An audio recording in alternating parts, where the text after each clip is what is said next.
Pour mieux s'immerger dans la réalité politique, sécuritaire, économique et sociale d'Israël, connectez-vous chaque matin sur Studio Kalita.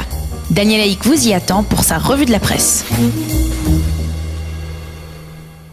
C'est l'heure de la revue de la presse et des médias israéliens sur Studio Kalita et sur Radio J. Et c'est bien entendu ce matin l'attentat hier à Ofra qui fait la une de la presse israélienne avec 7 blessés. À côté donc de Ofra, c'est le titre ce matin pour les quotidiens Israël Hayom et pour le Haaretz. Les deux quotidiens nous donnent aussi, bien entendu, des détails sur cet attentat qui a eu lieu donc à l'entrée du Yishuv Ofra dans le Binyamin.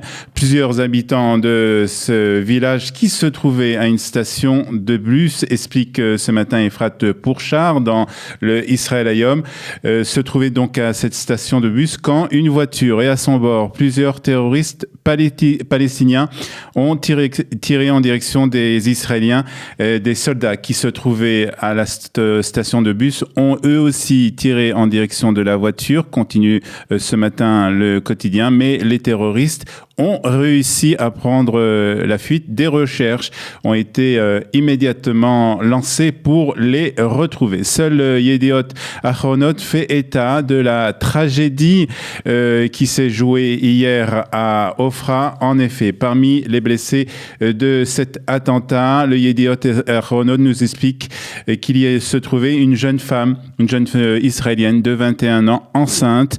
La mère qui a perdu beaucoup de sang a été transportée à l'hôpital Shaare Tzedek à Jérusalem et les médecins nous expliquent ce matin, le Yediot Aharonot, ont réussi à l'accoucher. Leda Mitor Terror, une naissance dans la terreur, et explique titre ce matin le Yediot Aharonot.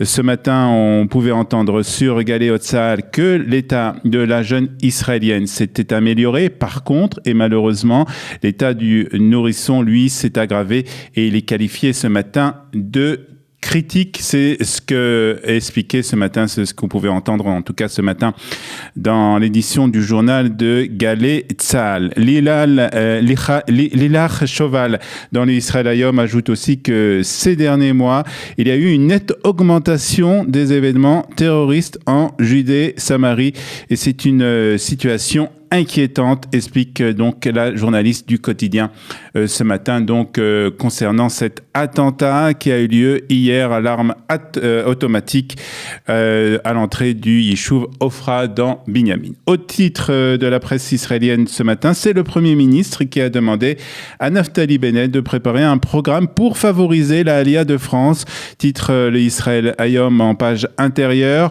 Lors du Conseil des ministres qui a eu lieu hier, Naftali Bennett a fait remarquer que l'échec des précédents gouvernements à investir dans l'Aliyah des Juifs de France avait été une opportunité historique manquée, selon les termes donc de Naftali Bennett. Il y a 200 000 Juifs de France qui veulent faire leur Aliyah et qui ne peuvent pas la faire, a ajouté le ministre de la Diaspora. Il s'agit d'une population sioniste animée de valeurs importantes qui aiment l'État d'Israël et la terre d'Israël. C'est un devoir moral de les aider à venir en Israël, a annoncé Naftali Bennett aux autres ministres du gouvernement israélien. Le Yediot Aharonot a ajouté ce matin dans son édition qu'il y a 2 semaines, Naftali Bennett avait lancé un programme d'éducation informelle pour les jeunes émigrants de France, mais ce n'est pas suffisant. Nous avons besoin d'un plan global dirigé par le gouvernement, a ajouté le ministre. Ce programme donc doit être présenté à la commission ministérielle pour l'intégration et l'immigration qui est présidée par Binyamin Netanyahou dans quelques semaines. Naftali Bennett a aussi donné au cours de ce Conseil des ministres son avis sur les relations entre Israël et la diaspora. C'est ce que nous explique ce matin le Yediot Aharonot. Les relations entre Israël et la diaspora connaissent une crise sans précédent, a-t-il fait remarquer. Et il a aussi annoncé que pour la première fois dans l'histoire du peuple juif, la communauté juive d'Israël est la plus grande du monde. 6 millions de juifs en Israël contre 5,7 millions aux États-Unis. Et ce matin encore, la presse israélienne évoque les manifestations de ces dernières semaines en France. Shaon Hachol, le sablier, titre ce matin le Maariv, et explique que le président de la République, Emmanuel Macron, doit prendre ce soir la parole devant les Français. Il n'annoncera pas sa démission ni la dissolution de l'Assemblée nationale, écrit ce matin le Yediot Ahronot, mais il annoncera sans aucun doute une série de réformes pour calmer la protestation populaire des Gilets jaunes. C'est ce qu'explique en tout cas ce matin le quotidien. Le Israël Hayom propose, lui, à partir de ce matin, un projet spécial que Eldad Bak, le correspondant du quotidien en Europe, a nommé la crise européenne.